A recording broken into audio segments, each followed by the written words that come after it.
One of the critical elements of being a complete leader is interpersonal skills. This is often treated over the past 30 or 40 years as some sort of soft skill. Here's a book, go to that conference room, learn from that person. Now you have interpersonal skills. Here's your certificate. Interpersonal skills is deep, much, much deeper than that. Certainly it can be trained, but really it needs to be activated. And it's around three things. One is empathy. One is the ability to express. And the third is the ability to inspire.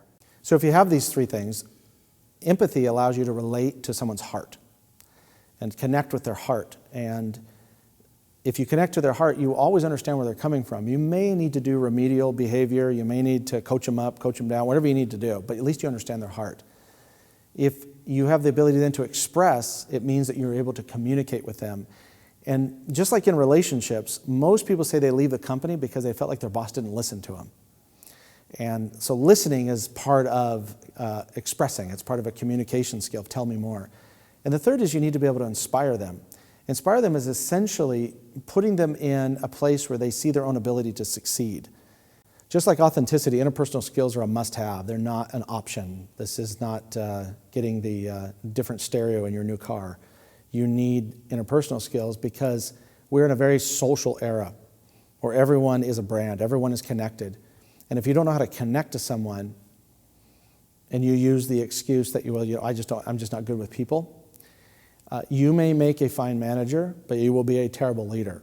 When it comes to interpersonal skills and the obstacles, the number one obstacle is self-doubt. I think another area is that you're not in the right culture. Sometimes it's just not a good fit. And you can tell when you wake up in the morning and you don't feel like interacting with the people at your company. Now, we all have a bad day once in a while, but this is where you just don't fit in. So go find some place where you do fit in. And one of my personal mantras about this is just sort of a life mantra, is most people look for a place to live, but innovators look for a place to be alive.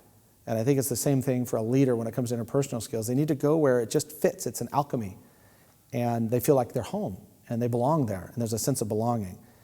And that can be a long journey to get there, which is why it loops back to self-worth and eliminating as much as possible self-doubt.